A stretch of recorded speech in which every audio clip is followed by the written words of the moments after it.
Right, it's great to see so many of you this afternoon. Sun shining in Brighton. I hope it is with you. It's been a bit of a whirlwind the last few days, isn't it? Just to give you the heads up, we're recording this seminar, obviously for GDPR issues, and we're going to obviously send it out to everyone, hopefully by the end of today, but it might be tomorrow morning, so you can watch back as well. So if you don't want your face to be seen, I recommend just turning your video off now. Great.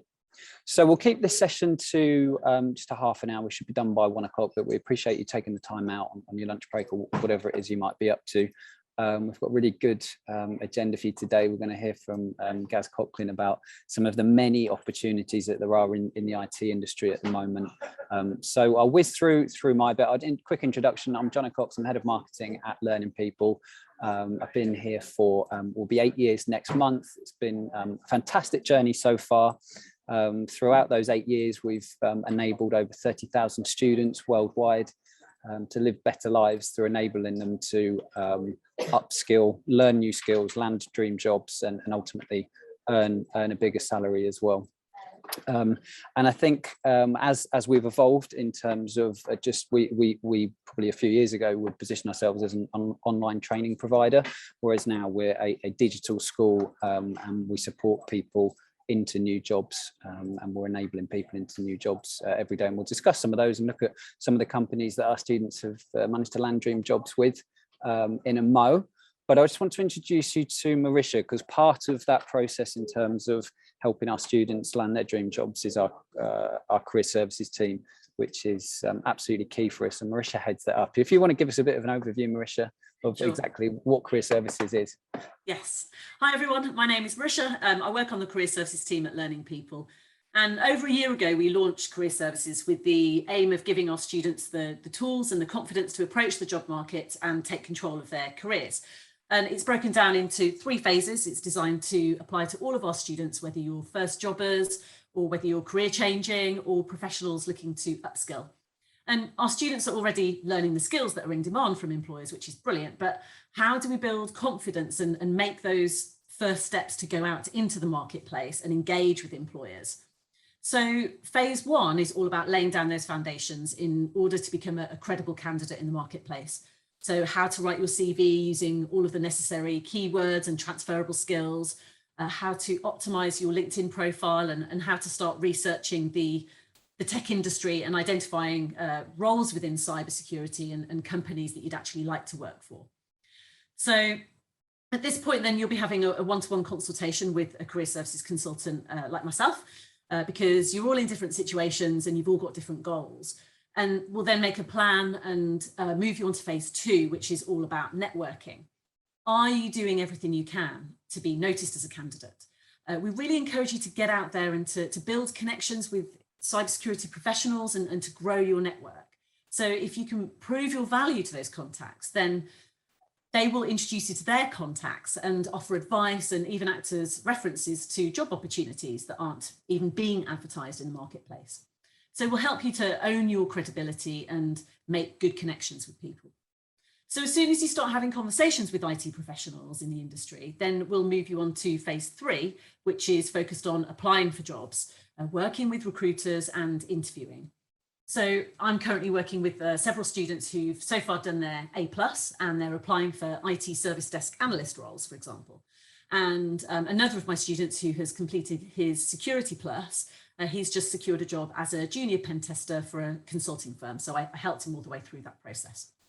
And finally, we're constantly making steps towards better supporting our students. And one of the things that we launched during lockdown are interactive workshops that are covering a range of different topics for the job seeker.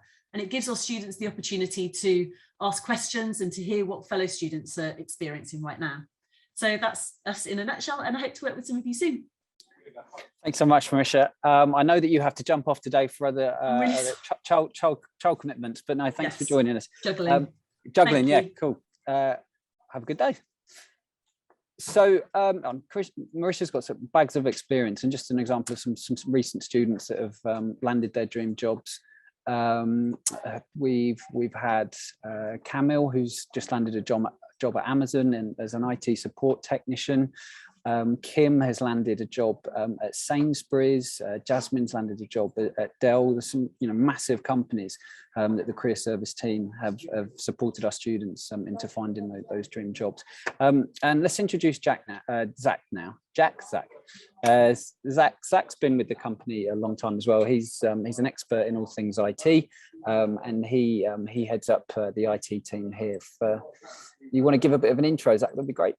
Yeah, sure. Thanks, Jono. Thanks, Marisha, who's head off as well. So as Jono said, my name's Zach. I head up the cloud team and heavily involved within the cybersecurity team here as well. As just rolling on from what Jono said, speaking with Marisha last month, it looks like as an average over the last sort of 6 months, we're putting around 25 to 35 students in new roles with a certificate to study with us every single month. So the great work that Marisha, Robin, and the rest of the team do, it really is fantastic.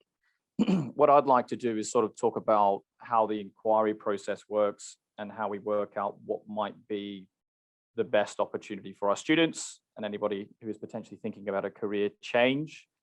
Most of our inquiries will come directly through our website. Anyone who's looking at doing any kind of professional certificates can then get in touch with us from there. The best thing to do would be to get in contact with one of the consultants. There's a lot of different certificates in IT. There's lots of different sectors and areas in IT. We'll hear from Gaz shortly, who's obviously an industry professional within cybersecurity. The best thing to do would be to get in contact with us, speak to one of the consultants. What is your background? What skills may you have from different working areas? Are you looking to progress? Are you looking to change your career? What's important to you regarding your career? Everyone has different motivations. Some people want to work from home. Others might be heavily motivated by their earnings. Some people might want to travel. Some people might be technically minded. And then the consultant can work with you and find out which would be the best area for you to progress. So they'll be able to talk to you about different sectors that you should research into. We obviously have a number of students that have passed all of our certificates. We can send you success stories. We run webinars like this very often, so you can see, we'll get more information within that sector. They can then recommend you the best qualifications to sit, how the learning works, and also introduce you to our final team, which is the student care team as well. So we have a number of different teams here to support all of the students best. We have people like Gaz, who's one of our instructors. We have career services, we have student care, you've got your consultants, and we're all here to aid our students as best as possible to get them to where they want to be. And they can talk to you about the student care team, who, in my opinion, are sort of there to kind of hold your hand throughout the learning. If you need any kind of support, if you want any extra recommendations, if you're going to sit an exam and you want some extra preparation, anything like that as well, and they'll walk you through that whole process and get you either starting your career, changing your career, or whatever you'd like to do from there. So my name, I know you can see it by my Zoom tag, Zachary Lowndes. Feel free to add me on LinkedIn after this as well, if that's a good way to connect, or inquire directly through. I'll pass back to Jono, who I'm sure will introduce Gaz. But again, thanks everyone for attending, and look forward to speaking with some of you soon. Cheers, Zach. Yeah, I mean, obviously the IT world is huge, isn't it? And demystifying all of the opportunities within there is something, I guess, that most of the people that inquire with us want to understand. So Zach does a tremendous job with his team. And to help us, I guess, further demystify the IT industry, we've got Gaz Cocklin with us. Now, Gaz is a certified cybersecurity professional. He also tutors our live classrooms, which is an exclusive benefit that our students can have. Yes, we're a digital school, but to be in that live classroom environment is something which really helps our students pass their exams. Gaz, I had a meeting just before this one, so I never got to say hello. Hello, first of all. Where are you based today? Hi, Jono. Yeah, so Midlands at the moment, which is quite nice. It just stopped raining, so yes, it's nice. Yeah, good. Well, thanks for taking the time out today to talk to us. You've got a presentation lined up, haven't you? Yes, yeah, absolutely, yeah. So we're going to look at some of the opportunities in the IT industry, and also we've been sent in lots of questions from everybody on the seminar, which we're going to jump onto after. So yeah, Gaz, over to you. Brilliant, thanks, John. Cool, lovely stuff. So let me just get the presentation up, guys. So hopefully you can see that, and that's that's come up all right. Yeah, Move looking my good. screen. Oh, doesn't matter, we'll jump straight into it. Yeah, cool, guys. So I say thanks for the introduction, guys. So I say my name's Gaz, and I've been I've been in the IT environment for about 15 years now. I suppose not specifically cybersecurity all the way through, but probably about 15 years in IT security, that kind of stuff, and I've sort of done a number of roles. So currently now I've sort of got a dual role, so I do instructing, and I sort of look after a SOC team, if you like, a regionalised SOC team. So that's sort of kind of where I'm at now, and really good for me, because I like chatting to people, I like instructing, but then I also like doing some actual real work as well, if you like. So it's a really nice balance for me. So we're just going to chat about some certificates. Hopefully there's lots of questions, concerns, myths, if you like, that I keep hearing about people trying to get into cybersecurity. So hopefully we're going to address some of them, look a little bit about sort of how I got into cybersecurity, and then just chat a little bit about the masterclass stuff. Okay, so that's kind of where we are for the time being. So if we start straight away with certificates. So one of the most common questions or myths and stuff I get is, do people need certificates? Lots of certificates. There's hundreds, if not thousands, depending on which certification you go for, which specialization you want to get, that kind of stuff. Are they needed or not? In reality, the answer is it depends. The answer is rubbish, and I can apologise that's what it is. But that will probably be your favourite saying when you get into cybersecurity, IT security. That the answer is always it depends, and it's just as true in the certificate arguments. There is no one size fits all answer for our certificates needed. It depends massively. On one scale, you've got lots of people that are just quite keen on experience. We'll take you on experience, and we'll take you on how you are as a person. And the other side is, we're just bothered about with a certificate. Show me a certificate, you're in, you get a job. I think my advice, guys, would definitely be nobody is going to turn you away for having a certificate. Having that certification is only a good thing. Nobody's going to turn you away for having that, whereas they potentially might do because you haven't got it.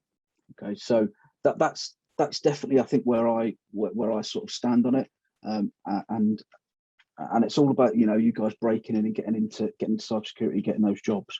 So that's that's kind of where I am on it. There's lots of positives. There is this debate, but it's kind of, when you look at why you'd get a certificate, it's kind of hard to argue against it, if that makes sense. So the first thing is that validation of competence. So you're sitting a syllabus, you're passing an exam, brilliant. You've got that validation. Yes, you can do that skill, that whatever it is that you've learned. A big one, it's a HR and it's a recruitment filter. It's very well saying that you're a big team player and you've got lots of these, you're a great communicator and that kind of stuff. That might not come across on a CV. Sometimes a HR filter is looking for that qualification. Have you got A+ for an entry-level IT help desk role, as an example? That's what they're looking at, or a lot of the time that's what they're looking at. The next two I'm going to talk about a little bit more, but for those guys that end up, and appreciate this might be absolutely none of you, it might be some of you, but if you end up working with any kind of US government contract, there are some quite strict requirements. They've got a couple of frameworks that quite specifically say, to be a technician at this level, you need qualification ABC. To be a manager at this level, you need qualification ABC. Really, really quite strict. And if you haven't got them, you're just not going to be able to work on those projects. Similarly, the UK Cybersecurity Council has got something very similar, which I'll show you in a second. But that's all geared around trying to make a pathway, an industry, a pathway for the industry, if you like, and trying to almost standardize stuff across the board so that everybody's speaking that common language in cybersecurity. In terms of being a bit individual, guys, the certifications that you need will depend on what role you want. And as some of the guys have said already, networking, get LinkedIn. LinkedIn is phenomenal for this kind of stuff. Do a bit of research on what you want. Where do you want to be? Do you want to be a chief information security officer? Do you want to be a security architect? Do you want to be a network designer? Go and find these guys on LinkedIn, add them, see what qualifications they've got, look at job specs, see what they've got, and kind of set yourself that target. There'll be subtle differences in technical certificates versus managerial ones. Okay, so just kind of pick where you want to go and go for it. Likewise, if you come to do professional registration, and again, if you're getting into this industry, it might be stuff that you're not particularly considering right now, but if you want to do this career in cybersecurity, it's something you're going to be thinking about at some point. Do you want to be that chartered engineer, that chartered IT professional? Do you want to be a member of the Information Security Council, that kind of stuff? A lot of them will say we want some qualification requirements before you get in. So again, it's not going to harm you at all. And then the degrees versus technical certifications. I hear that a lot as well. Should I just go out and get a degree, or should I just go out and get some professional certifications? Again, it depends, but the certifications are probably getting you in the door. Okay, your technical, your degrees are brilliant, and not to be sniffed at, but that's probably the underlying knowledge that the certificates then build upon. Okay, so that's kind of where I'm at with that, guys, and hopefully that gives you just things to think about. In reality, the whole reason you're here, the whole reason you're getting this is to get jobs. Okay, that you want to move into that industry, you want to get in, you want to get some roles, you want to get into cybersecurity. That's the reason you're here. So I suppose the ultimate argument winner for me is what jobs are after certifications. So again, this was last week, when I did this, but I went on Credly as somewhere that just provides you digital badges, and just had a quick look at some certifications. So as of, I say, last week, about a week ago, there were 1,600 job openings for Security Plus. That loads, tons and tons. CISA, the cybersecurity analyst, there were 450. Pen test, there were 95. So there's not quite as many with those two. Definitely with pen test, but pen test is very new in the UK market. It's been out in the US market for a little while. It's just coming on board really, a bit more in the UK. Okay, but that's kind of the kicker. Prince 2, over 4,000 jobs asking for Prince 2 as a requirement as a certification. And then when we start getting into a bit more managerial specialist stuff in cybersecurity, 1,400 jobs for CISP and nearly 500 for CISM. Okay, so that kind of is probably the kicker. Do you need a certificate? If you want these jobs, you probably do. Okay, it's a really, really good way of opening doors. Okay, so I hope that's just giving you a bit to think about. So where I mentioned some of these frameworks then, so UK Cybersecurity Council is a little bit of a background, sort of stood up this year, a few months ago, and very, very broadly, I'm really underselling it here, but it's kind of been brought into standardized language terminology within the cybersecurity industry within the UK. How does everybody know what this job role does, etc., etc.? That's kind of what it's there to do. So the UK Cybersecurity Council, you can just go on their website and Google this and have a look, and absolutely I'd encourage you to do that. Kind of breaks down cyber pathways and cyber roles into 16 specialisms, okay, that are all kind of listed there. That's not to say they're the only 16 specialisms out there, because there'll be more and you'll find some slight nuances, but this is kind of what they're trying to do. It's very much a work in practice at the moment. And what they do is, if you were to click on one individually, it breaks down the details about that role. So cybersecurity management, what's the working life like? What responsibilities are you likely to have? And then what qualifications are relevant to that? Unfortunately, the qualifications bit is still a work in practice. If you click on that, it says it will be added later or something like that. Okay, but it's coming, and I'd say it's a really good way of having a look at some roles, going, you know what, I really like that role. What do I need to be thinking about if I'm looking at that kind of role? Okay, and like I say, hopefully, guys, that's just something just to give you something to look at. I would expect, and this is very much me talking now as opposed to the UK Cybersecurity Council, this is very new. I'd expect in the next few years, most definitely UK public bodies and potentially the private industry to start aligning all the terminology to this kind of framework. Okay, in that everyone's got maybe renaming job titles slightly just to fall in line with this, so everybody knows what everybody does. Okay, but again, that's my opinion rather than what's definitely going to happen. But I think that's where we're going. Okay, so that's kind of roles. I'm just going to talk to you a little bit, guys, sort of about my journey into cybersecurity, I suppose, and just to kind of give you an idea of where these certifications have helped and sort of build on those certifications as I've gone through. By no means is this going to be the way that you're going to get into cybersecurity. You know, you might do a completely different path, and that's absolutely fine. There's no right or wrong way to get into it. It's kind of just to show you sort of how I did it, if you like. So sort of 2007, so that's a while ago now. I sort of started out as I think my job title was a communications technician, but it was kind of help desky, fault finding stuff. Really good grounding, really nicely aligned to the CompTIA A+ stuff. That's kind of the responsibilities and roles I had there. A few years later, I quite liked networking, so I kind of moved to a network engineer type role. Did a lot of router and switch configuration, that kind of stuff, which really nicely aligned to network plus CCNA type stuff, and a nice little build. My next role a couple of years later and was probably titled network design, but this for me is when I got into network security, cybersecurity. I think I did a lot of connecting networks together, joining networks together, lots of policies, lots of network security, that kind of stuff. For me, that's kind of when I started cybersecurity, if you like, and really nicely aligns with CompTIA, Sec Plus, and a lot of project management stuff, Prince2, APMP, that kind of stuff. A few years later, I then sort of went to cybersecurity specialist, if you like, which nicely aligned with some more advanced CompTIA stuff, so CISA, pen test, and ITIL.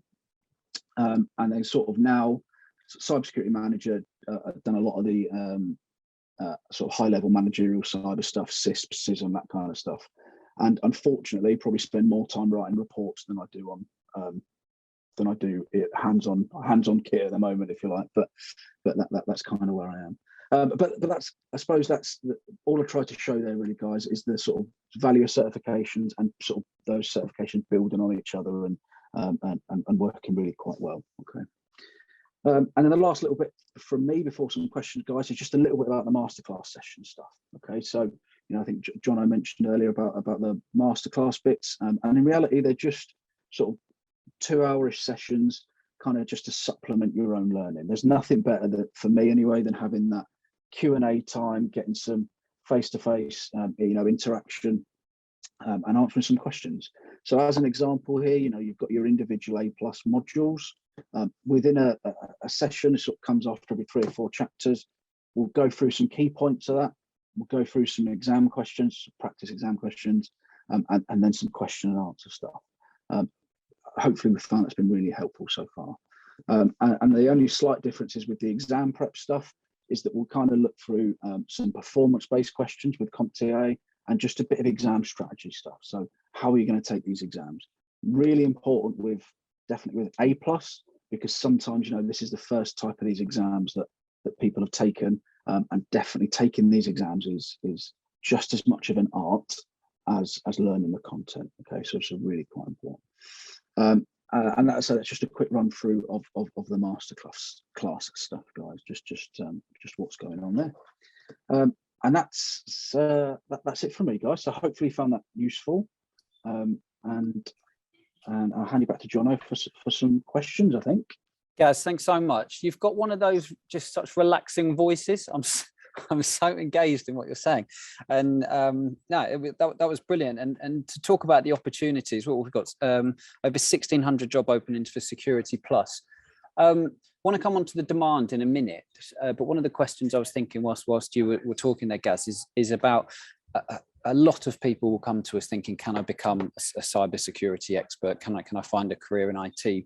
What kind of transferable skills do I have to have? And we've had a recent student in Australia, Tina.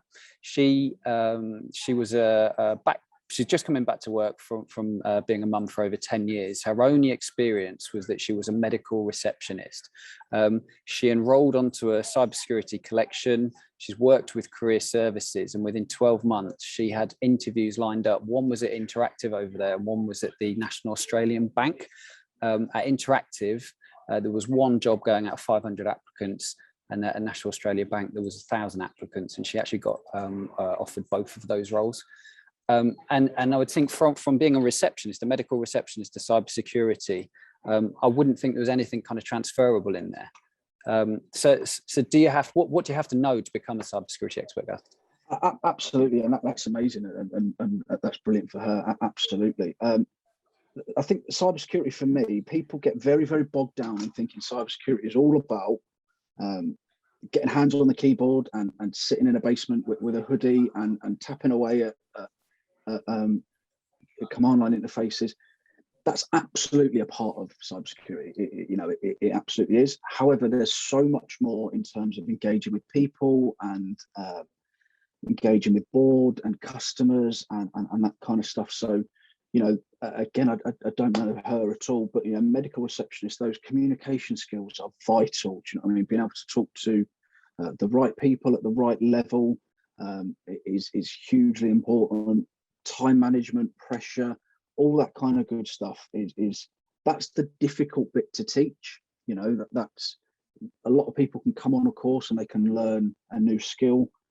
Being able to talk to people properly and prioritize and time management and be logical, having that stuff and being able to and being aware of your own strengths in those areas, I suppose, is vital for me. Absolutely, yeah. One thing I'd like to add on there, if I can, Jono, as well, is with those soft skills, if you will, Gaz, that you're referring to, that's where a lot of the great work that the career services will do, because we have people that come to us from all different backgrounds, as we know, that might want to move into cybersecurity for whatever reason, because they know it's in demand, their future-proof career, whatever it may be, but they don't realize that they have all these underlying skills. We know people that work in hospitality, for example, or retail, might be really good at dealing with customer service, and they might then have really good soft skills. And like you said, Gaz, they can talk to the right people and they can get the right point across. Some other people might be quite introvert in IT that are technically minded and don't want any of that kind of management experience or interaction, yet you could have all these great skills from a previous career. And that's where career services can really help you see what you're bringing into the industry, prepare you for these interviews, and be able to put yourself as an ideal candidate and talk about some of the skills you may have in another area as well. I just think it was important to add on to that, Gaz, but thank you again. Yeah, totally agree, Zach. One of the questions we've got here from Mustafa, I love this question, who simply says, is working in cybersecurity boring? And we've probably just addressed that there's so many transferable skills, just communication, meeting people, that it's not boring. But for you, Gaz, what are some of the highlights that you've had working in the industry? That's a great question, and I'd probably go, it's only probably boring if you let it be boring. There's so many opportunities, and cybersecurity is so big that there's loads to get involved with, and obviously that depends on the bounds of the job that you're in. But I think for me, people being, giving us a very difficult problem and fixing that problem is there's nothing better for me, and. I think we're probably back to a time where we were connecting some networks together with some guys overseas, and it'd never been done before. And we'd done some new services and provided a new level of security and some new functionality. And they were kind of said, well, we're not sure it can happen. Is it going to happen?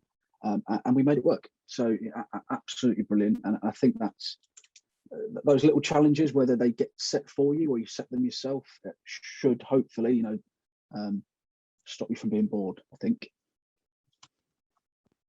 Is it all about when you're coding all day long and then you're trying to stop a massive cyber attack from, I don't know, stealing millions of pounds from a bank and taking down those black hatters? Does that happen regularly?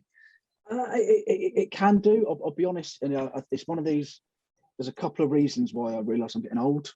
I bought a Peugeot the other day, so that's one of them. I'll be honest, and I weirdly like Risk. I'll be honest, it's really weird, but I really quite like the cyber risk management stuff, and I didn't think I did, and my 18-year-old self would never have thought that I'd like that, but there's absolutely that element as well. So there absolutely is the, let's get in, let's get our network secure and let's stop people getting in. But there's also the, I need to speak to my board and I need them to give me some money so we can stop this, and I need to go on some more training and all that risk stuff. So really varied, I think. It must be an enormous amount of satisfaction, obviously, when you do make it secure and stop a potential hack every day, I would imagine. Next question then from Mohammed. Mohammed says, I'm 56 years old. What are the chances for me to get into cybersecurity at my age?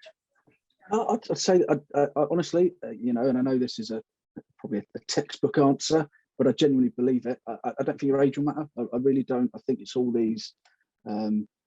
it's probably the soft skills that are probably going to stand you apart, maybe from some of the other guys, and your prioritization, dealing with pressure, communication. Maybe you've been around a little bit more than some other guys have, and honestly, I genuinely believe it as well. I don't think it'll be an issue at all. I don't think it should be an issue. Zach, what's the typical age range of people that we enroll at Learning People? Varied. I would say it can vary from most people. I would say 35 would probably be in the middle. We have people that can be 25 all the way up to 50, if you know what I mean. But the majority of our students, I would say, would be somewhere between 28 and 40. But again, we have students come on board all the time that could be in their 50s. We've had students in their 60s enroll with us before. Like Gaz said, it really doesn't matter what your age is. It's what experience that you have, what skills can you bring into the industry. And like Gaz said at the beginning, professional qualifications versus degrees, we can go back and forth all day, but professional certificates certify your knowledge to a certain standard. So regardless of what else you have on your CV, they know that you'll be able to implicate these skills with the certain certificates. So making sure that if someone did feel they were at a disadvantage from their age, going out there and getting the best recognized learning, spending the most time in the labs, that's where you're going to be able to make yourself an ideal candidate, regardless of what your background may be from there. So is everyone all right to run over slightly, because it's gone past 1 o'clock, but I'm really engaged and there's a few more questions to ask, so we'll crack on. So just to touch on that point of experience, how do you get a job in cybersecurity when you have no experience? You've just got the certs. I guess that's what falls into the live lab. So you've got real hands-on experience. Yep. So there's a lot of different ways. And when we talk about cybersecurity, and I know that Gaz said before, so he heads up a SOC team, which is Security Operations Center, just those if anyone didn't know. And the majority of our students that do move into cybersecurity will start working as like a SOC level 1 analyst, for example, or something along those lines is a common job term, or job title rather. But again, with that, you're looking at what skills people want in the job title, in the job roles, not specifically the title. The best ways to grab experience are with the live labs. So without going into too much detail into it, all of our learning comes from an organization which is owned by, it's called Skillsoft. The platform is Percipio, and it's globally recognized as a fantastic learning platform. It's all up to date. A lot of tech giants use it, like Google, for example. And throughout the learning, you'll be able to implicate what's called live labs, the official labs, which basically run you through live servers. Well, they are live servers on basically a separate desktop, different machine that you can then implicate the skills you've been learning in a hands-on practical environment. And we can see all of the time that you spend in there, and so can Skillsoft, and that is regulated experience. That for me is where our students, and I'm sure Gaz would agree, is you've really got to understand what you're doing. The theory, the modules, that's to give you the theory knowledge and understanding of what you're doing, but you're not really going to know what you're doing until you implicate it yourself. It's quite cliche, but I tell students all the time, you imagine if you just learned how to drive a car and you passed a theory test, but you didn't actually drive it. Like, you wouldn't want to be in a car with them. So you've got to have that practical experience as well. Not only that, it's not mandatory, but volunteering work, you don't have to be spending Monday to Friday when I say volunteering work. but certainly just being involved with companies, you know, and understanding what they're doing. There's a previous student of ours that people might have seen on the webinars, Justin, and he was working at Sainsbury's as a lower level manager, just like a local Sainsbury's store. And we took him straight from that Sainsbury's role to working as a SOC level 2 analyst without any previous experience in IT, because of the live labs and because of the small volunteering work that he had done. So live labs, volunteering work, jumping on sites like HackerOne, Try Hack Me. This is a great way to get industry exposure and recognition for the skills that you can bring into the role. So yeah, so essentially that's building out your portfolio whilst you're learning your hard skills and your soft skills as well. Gaz, is that something that you would recommend for people to build up their experiences as an employer in cybersecurity? Is that what you'd look for? Absolutely, yeah, completely agreed. You know, there's I suppose probably take every opportunity you've got. So kind of fills into that. You know, you can't assess someone on experience if they haven't got the experience. You know, that's not fair. But if you've got access to these platforms, you know, you actually know what. Maybe I've not done it live, but I'm on, you know, the live labs, and I really understand ABC, and I really understand all this kind of good stuff. You know, that probably speaks just as much for those soft skills as anything else, in that, you know what, you've taken those opportunities, you've got the experience when you can. Brilliant. So absolutely, completely agree with all that. Right. Next question is from Ewan, who says, are there opportunities to work and travel with cybersecurity? And also, what do you think the job market will look like over the next 5 years? I mean, it was very interesting seeing those career pathways that you presented to us, Gaz. What do you think to that? Opportunities to work and travel, and how will the industry shape up over the next 5 years? Yeah, so I think, you know, work and travel, absolutely. I mean, it will depend on what role you're going for, what job you're going for, but there's definitely the opportunities there. It really is. You know, if anything, it's kind of flipped as well. You know, there's lots of opportunity for remote work to now potentially work for companies overseas that you maybe wouldn't have done before as well, vice versa. So absolutely. Job market in the next 5 years, you know, it's a difficult one to predict, but I'm probably going to stick my neck out and say I don't think it's going to change too much. I think there's going to be a lot of standardization across the board for the UK Cybersecurity Council and this kind of work they're doing. I think you're probably just going to see maybe a cybersecurity come to the fore in more areas, I think. So, you know, I'll go back to 5G, and when 5G comes online, it's going to be a massive, you know, technology shift for everyone. But it's not really for mobile phones. You know, we're going to get quicker mobile phone signal and stuff. Of course we are, but it's really going to try and sort of bring in that next, we call it a new industrial age, aren't they, or a cybersecurity age, but we're looking at smart cities and driverless cars and, you know, Amazon doing drone deliveries and, you know, all that kind of stuff. That's kind of where we're kind of looking at.